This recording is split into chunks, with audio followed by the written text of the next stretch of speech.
6 avril. 1 Roi, chapitre 7, chapitre 8, chapitre 9. Salomon bâtit encore sa maison, ce qui dura 13 ans jusqu'à ce qu'il eût entièrement achevé. Il construisit d'abord la maison de la forêt du Liban, longue de 100 coudées, large de 50 coudées et haute de 30 coudées. Elle reposait sur 4 rangées de colonnes de cèdre et il y avait des poutres de cèdre sur les colonnes. On couvrit de cèdre les chambres qui portaient sur les colonnes et qui étaient au nombre de 45, 15 par étage. Il y avait 3 étages à chacun desquels se trouvaient des fenêtres, les unes vis-à-vis des autres.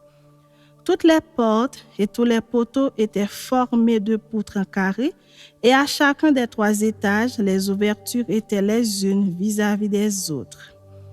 Il fit le portique des colonnes, long de 50 coudées et large de 30 coudées, et un autre portique en ayant avec des colonnes et des degrés sur leur fond.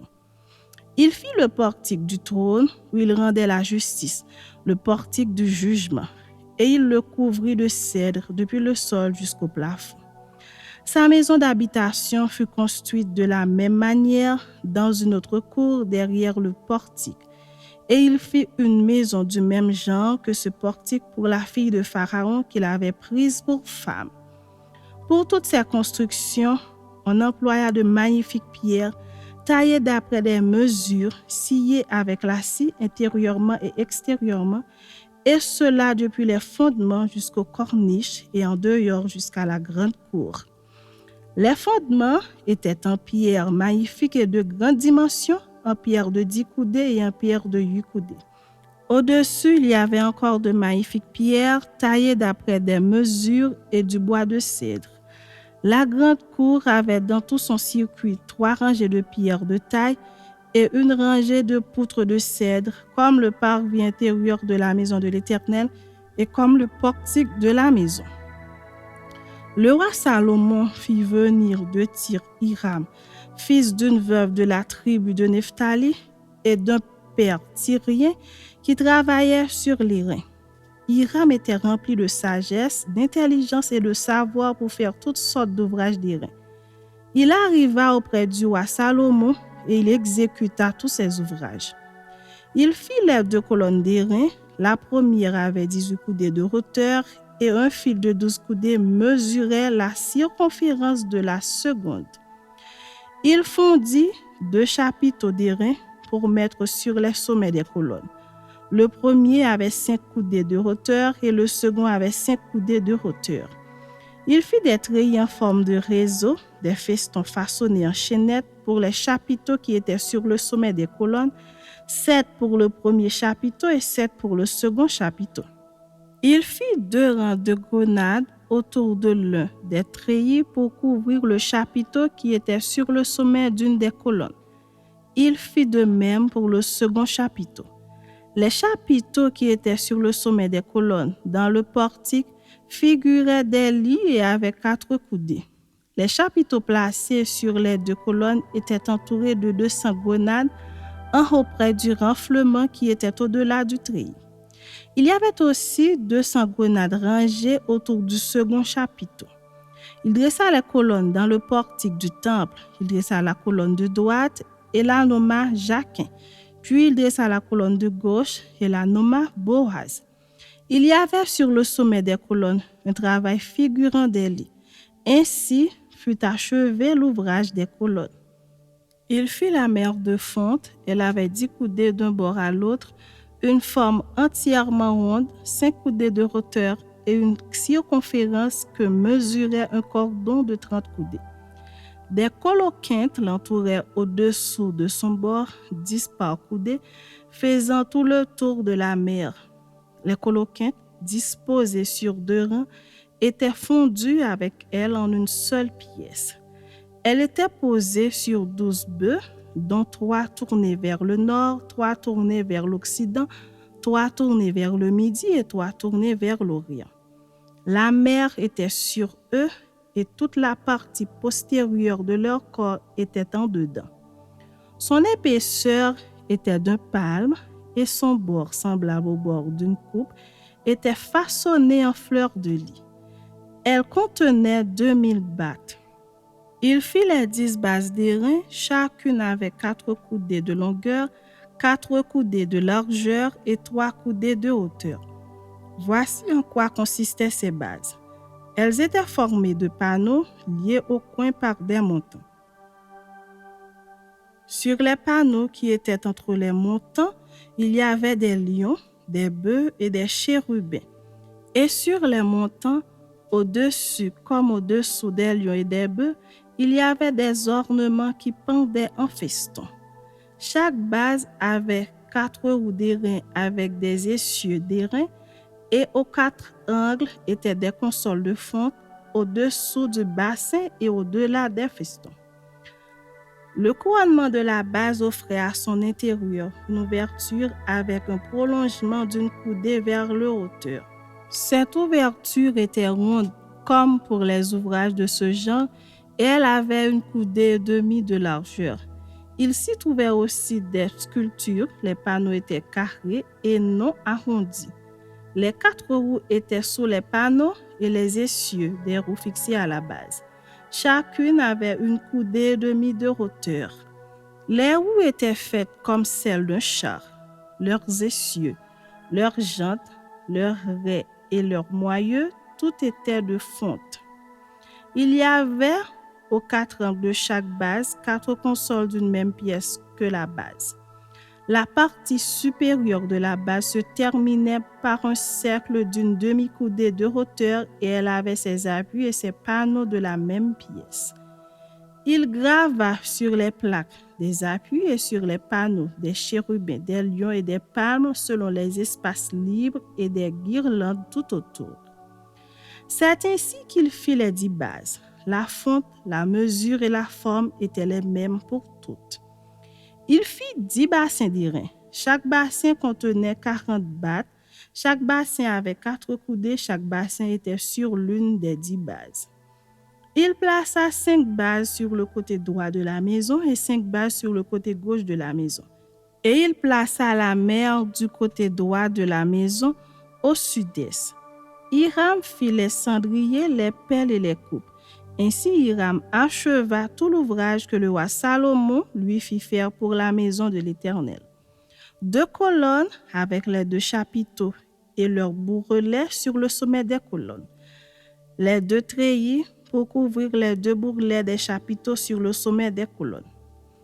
Les 400 grenades pour les 2 treillis, 2 rangées de grenades par treillis pour couvrir les 2 bourrelets des chapiteaux sur le sommet des colonnes.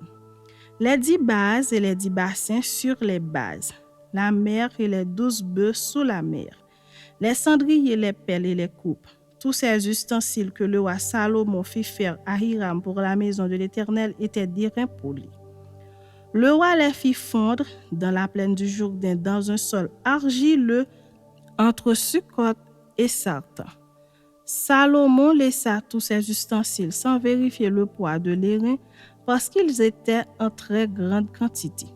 Salomon fit encore tous les autres ustensiles pour la maison de l'Éternel, l'autel d'or, la table d'or sur laquelle on mettait les pains de proposition, les chandeliers d'or pur, 5 à droite et 5 à gauche, devant le sanctuaire, avec les fleurs, les lampes et les mouchettes d'or, les bassins, les couteaux, les coupes, les tasses et les brasiers d'or pur, et les gondes d'or pour la porte de l'intérieur de la maison à l'entrée du lieu très saint et pour la porte de la maison à l'entrée du temple. Ainsi fut achevé tout l'ouvrage que le roi Salomon fit pour la maison de l'Éternel. Puis il apporta l'argent, l'or et les ustensiles que David son père avait consacrés et il les mit dans les trésors de la maison de l'Éternel. Chapitre 8. Alors le roi Salomon assembla près de lui à Jérusalem les anciens d'Israël et tous les chefs des tribus, les chefs de famille des enfants d'Israël pour transporter de la cité de David qui est Sion, l'arche de l'alliance de l'Éternel. Tous les hommes d'Israël se réunirent auprès du roi Salomon au mois d'Étanim, qui est le 7e mois pendant la fête. Lorsque tous les anciens d'Israël furent arrivés, les sacrificateurs portèrent l'arche. Ils transportèrent l'arche de l'Éternel, la tente d'assignation et tous les ustensiles sacrés qui étaient dans la tente. Ce furent les sacrificateurs et les Lévites qui les transportèrent. Le roi Salomon et toute l'assemblée d'Israël convoquée auprès de lui se tinrent devant l'arche. Ils sacrifièrent des brebis et des bœufs qui ne purent être ni comptés ni nombrés à cause de leur multitude. Les sacrificateurs portèrent l'arche de l'alliance de l'Éternel à sa place dans le sanctuaire de la maison, dans le lieu très saint, sous les ailes des chérubins. Car les chérubins avaient les ailes étendues sur la place de l'arche, et ils couvraient l'arche et ses barres par-dessus.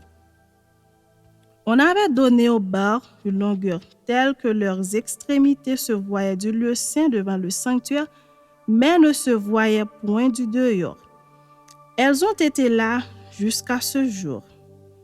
Il y avait dans l'arche que les 2 tables de pierre que Moïse y déposa en Horeb lorsque l'Éternel fit alliance avec les enfants d'Israël à leur sortie du pays d'Égypte. Au moment où les sacrificateurs sortirent du lieu saint, la nuée remplit la maison de l'Éternel. Les sacrificateurs ne purent pas y rester pour faire le service à cause de la nuée, car la gloire de l'Éternel remplissait la maison de l'Éternel. Alors Salomon dit, « L'Éternel veut habiter dans l'obscurité. J'ai bâti une maison qui sera ta demeure, un lieu où tu résideras éternellement. » Le roi tourna son visage et bénit toute l'assemblée d'Israël. Et toute l'assemblée d'Israël était debout. Et il dit, « Béni soit l'Éternel, le Dieu d'Israël, qui a parlé de sa bouche à David, mon père, et qui a accompli par sa puissance ce qu'il avait déclaré en disant. Depuis le jour où j'ai fait sortir d'Égypte mon peuple d'Israël, je n'ai point choisi de ville parmi toutes les tribus d'Israël pour qu'il y fût bâti une maison où résida mon nom, mais j'ai choisi David pour qu'il régnât sur mon peuple d'Israël. David, mon père, avait l'intention de bâtir une maison au nom de l'Éternel, le Dieu d'Israël, et l'Éternel dit à David, mon père, « Puisque tu as eu l'intention de bâtir une maison à mon nom, tu as bien fait d'avoir eu cette intention. Seulement, ce ne sera pas toi qui bâtiras la maison, mais ce sera ton fils sorti de tes entrailles qui bâtira la maison à mon nom. » L'Éternel accomplit la parole qu'il avait prononcée. Je me suis élevé à la place de David, mon père, et je me suis assis sur le trône d'Israël, comme l'avait annoncé l'Éternel, et j'ai bâti la maison au nom de l'Éternel, le Dieu d'Israël. J'y ai disposé un lieu pour l'arche où est l'alliance de l'Éternel, l'alliance qu'il a faite avec nos pères quand il les fit sortir du pays d'Égypte. Salomon se plaça devant l'autel de l'Éternel en face de toute l'assemblée d'Israël.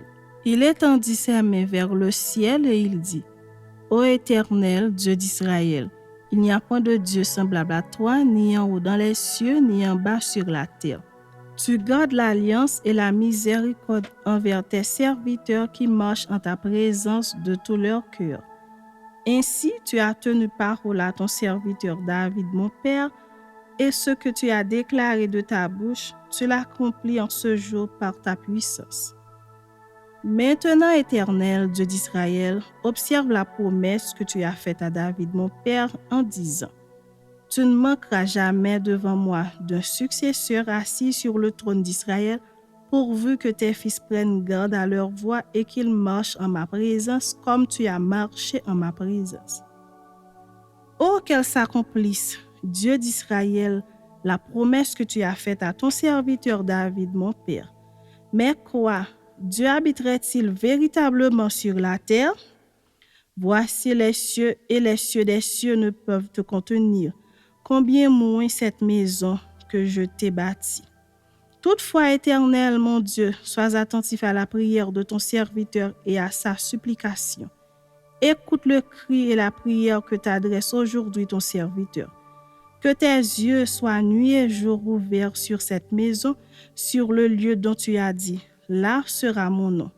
Écoute la prière que ton serviteur fait en ce lieu.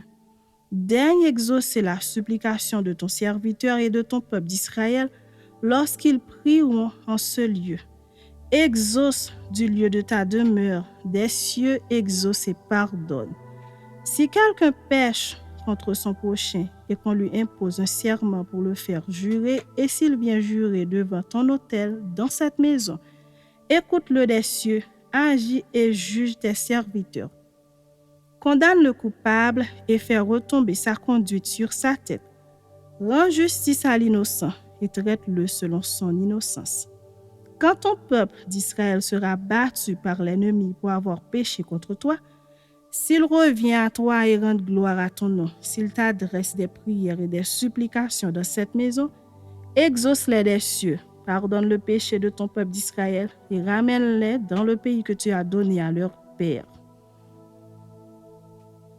Quand le ciel sera fermé et qu'il n'y aura point de pluie, à cause de leur péché contre toi, s'ils prient dans ce lieu et rendent gloire à ton nom, et s'ils se détournent de leur péché, parce que tu les auras châtiés, exauce-les des cieux, pardonne le péché de tes serviteurs et de ton peuple d'Israël, à qui tu enseigneras la bonne voie dans laquelle ils doivent marcher, et fais venir la pluie sur la terre que tu as donnée en héritage à ton peuple. Quand la famine, la peste, la rouille, la miel, les sauterelles d'une espèce ou d'une autre seront dans le pays, quand l'ennemi assiégera ton peuple dans son pays, dans ses portes, quand il y aura des fléaux ou des maladies quelconques. Si un homme, si tout ton peuple d'Israël fait entendre des prières et des supplications, et que chacun reconnaisse la plaie de son cœur et étende les mains vers cette maison, exauce-le des cieux, du lieu de ta demeure et pardonne. Agis et rends à chacun selon ses voies, toi qui connais le cœur de chacun, car seul tu connais le cœur de tous les enfants des hommes. Et ils te craindront tout le temps qu'ils vivront dans le pays que tu as donné à nos pères. Quand l'étranger, qui n'est pas de ton peuple d'Israël, viendra d'un pays lointain à cause de ton nom, car on saura que ton nom est grand, ta main forte et ton bras étendu, quand il viendra prier dans cette maison, exauce-le des cieux du lieu de ta demeure et accorde à cet étranger tout ce qu'il te demandera, afin que tous les peuples de la terre connaissent ton nom pour te craindre, comme ton peuple d'Israël, et sache que ton nom est invoqué sur cette maison que j'ai bâtie. Quand ton peuple sortira pour combattre son ennemi en suivant la voie que tu lui auras prescrite, s'il adresse à l'Éternel des prières, les regards tournés vers la ville que tu as choisie et vers la maison que j'ai bâtie à ton nom, exauce des cieux leurs prières et leurs supplications et fais leurs droits. Quand ils pécheront contre toi, car il n'y a point d'homme qui ne pêche, quand tu seras irrité contre eux et que tu les livreras à l'ennemi, qui les emmènera captifs dans un pays ennemi lointain ou rapproché, s'ils rentrent en eux-mêmes dans le pays où ils seront captifs, s'ils reviennent à toi et t'adressent des supplications dans le pays de ceux qui les ont emmenés, et qu'ils disent « Nous avons péché, nous avons commis des iniquités, nous avons fait le mal », s'ils reviennent à toi de tout leur cœur et de toute leur âme, dans le pays de leurs ennemis qui les ont emmenés captifs, s'ils t'adressent des prières, les regards tournés vers leur pays que tu as donné à leur père, vers la ville que tu as choisie et vers la maison que j'ai bâtie à ton nom. Exauce des cieux, du lieu de ta demeure, leurs prières et leurs supplications, et fais leurs droits. Pardonne à ton peuple ses péchés et toutes ses transgressions contre toi. Excite la compassion de ceux qui les retiennent captifs, afin qu'ils aient pitié d'eux, car ils sont ton peuple et ton héritage, et tu les as fait sortir d'Égypte, du milieu d'une fournaise de fer. Que tes yeux soient ouverts sur la supplication de ton serviteur et sur la supplication de ton peuple d'Israël, pour les exaucer en tout ce qu'ils te demanderont. Car tu les as séparés de tous les autres peuples de la terre pour en faire ton héritage, car tu l'as déclaré par Moïse ton serviteur, quand tu fis sortir d'Égypte nos pères, Seigneur éternel. Lorsque Salomon eut achevé d'adresser à l'Éternel toute cette prière et cette supplication, il se leva de devant l'autel de l'Éternel, où il était agenouillé, les mains étendues vers le ciel. Debout, il bénit à haute voix toute l'assemblée d'Israël en disant Béni soit l'Éternel qui a donné du repos à son peuple d'Israël selon toutes ses promesses. De toutes les bonnes paroles qu'il avait prononcées par Moïse, son serviteur, aucune n'est restée sans effet. Que l'Éternel, notre Dieu, soit avec nous, comme il a été avec nos pères. Qu'il ne nous abandonne point et ne nous délaisse point, mais qu'il incline nos cœurs vers lui, afin que nous marchions dans toutes ses voies et que nous observions ses commandements, ses lois et ses ordonnances qu'il a prescrits à nos pères. Que ces paroles, objet de mes supplications devant l'Éternel, soient jour et nuit présentes à l'Éternel notre Dieu, et qu'il fasse en tout temps droit à son serviteur et à son peuple d'Israël, afin que tous les peuples de la terre reconnaissent que l'Éternel est Dieu, qu'il n'y en a point d'autre. Que votre cœur soit tout à l'Éternel notre Dieu, comme il l'est aujourd'hui, pour suivre ses lois et pour observer ses commandements. Le roi et tout Israël avec lui offrirent des sacrifices devant l'Éternel. Salomon immola 22 000 bœufs et 120 000 brebis pour le sacrifice d'action de grâce qu'il offrit à l'Éternel. Ainsi le roi et tous les enfants d'Israël firent la dédicace de la maison de l'Éternel. En ce jour, le roi consacra le milieu du parvis qui est devant la maison de l'Éternel, car il offrit là les holocaustes, les offrandes et les graisses des sacrifices d'action de grâce, parce que l'autel d'airain qui est devant l'Éternel était trop petit pour contenir les holocaustes, les offrandes et les graisses des sacrifices d'action de grâce. Salomon célébra la fête en ce temps-là, et tout Israël avec lui. Une grande multitude venue depuis les environs de Hamath jusqu'au torrent d'Égypte s'assembla devant l'Éternel notre Dieu pendant 7 jours, et 7 autres jours, soit 14 jours. Le 8e jour, il envoya le peuple, et ils bénirent le roi et s'en allèrent dans leur tente, joyeux et le cœur content pour tout le bien que l'Éternel avait fait à David, son serviteur, et à Israël, son peuple. Chapitre 9. Lorsque Salomon eut achevé de bâtir la maison de l'Éternel, la maison du roi et tout ce qui lui plut de faire, l'Éternel apparut à Salomon une seconde fois, comme il lui était apparu à Gabaon. Et l'Éternel lui dit, « J'exauce ta prière et ta supplication que tu m'as adressée. Je sanctifie cette maison que tu as bâtie pour y mettre à jamais mon nom, et j'aurai toujours là mes yeux et mon cœur.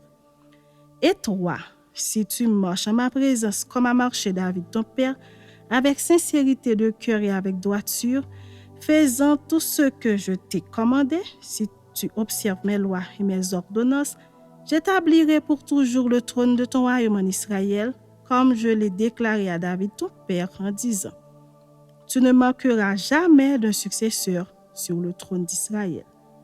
Mais si vous vous détournez de moi, vous et vos fils, si vous n'observez pas mes commandements, mes lois que je vous ai prescrites, et si vous allez servir d'autres dieux et vous prosterner devant eux, j'exterminerai Israël du pays que je lui ai donné, je rejetterai loin de moi la maison que j'ai consacrée à mon nom, et Israël sera un sujet de sarcasme et de raillerie parmi tous les peuples.